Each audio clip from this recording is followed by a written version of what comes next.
Na nossa última aula, nós falamos sobre as fases da narrativa e também começamos a falar um pouquinho a respeito dos elementos que compõem a narrativa. Agora vamos falar um pouquinho de um desses elementos, o personagem.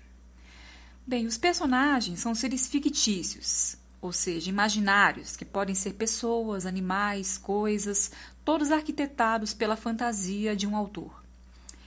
E todos construídos à imagem e semelhança dos seres humanos.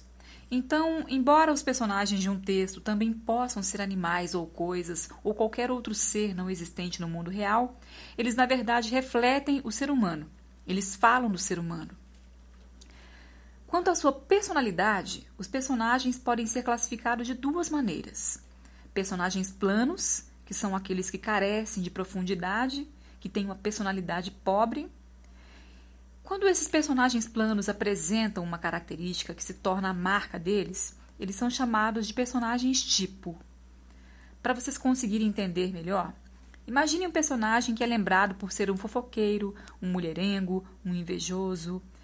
Em toda a trama, ele age de forma a deixar transparecer essa característica e essa personalidade dele não muda nunca.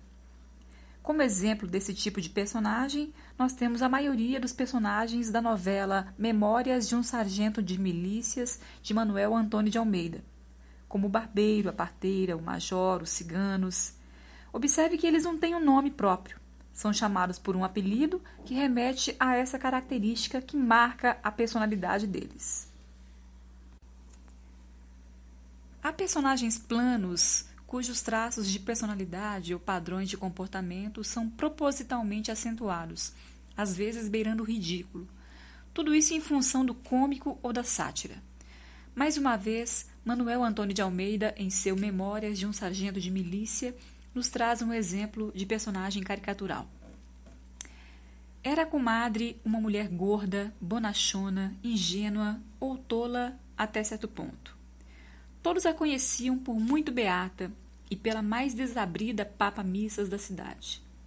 Era a folhinha mais exata de todas as festas religiosas que aqui se faziam. Sabia de cor os dias em que se dizia a missa em tal ou tal igreja, como a hora e até o nome do vigário. Era pontual à ladainha, ao terço, à novena. Não lhe escapava via sacra, procissão, nem sermão. Como vemos, a caracterização do comportamento da personagem se deu de forma tão exagerada que isso contribuiu para realçar o fato de que ela era uma mulher extremamente dedicada às práticas religiosas. Há também aqueles personagens que são mais complexos, são os chamados personagens redondos. Esses personagens têm vários traços diferentes. Eles são cheios de contradições, apresentam comportamentos imprevisíveis que vão sendo definidos no decorrer da narrativa. Ora são covardes, ora corajosos, ora possuem virtudes, ora defeitos. Enfim, são personagens que expressam a verdadeira natureza humana. Quanto à participação na narrativa, nós também temos diferentes tipos de personagem. Os personagens principais e os secundários. Um dos personagens principais é o protagonista, que é aquele em torno do qual a história se desenvolve. O outro personagem é o antagonista, que na verdade nem sempre é um personagem. É ele quem cria o clima de tensão, opondo-se ao protagonista.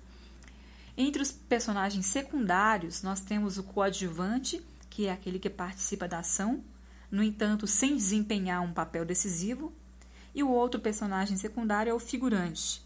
Esse não tem qualquer participação no desenrolar da ação e cabe a ele apenas ajudar a compor o cenário.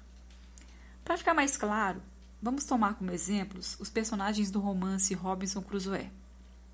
Nessa narrativa, o protagonista é Robinson Crusoe, Sexta-feira é um personagem coadjuvante, os canibais são os antagonistas e o pai de Sexta-feira seria um exemplo de personagem figurante.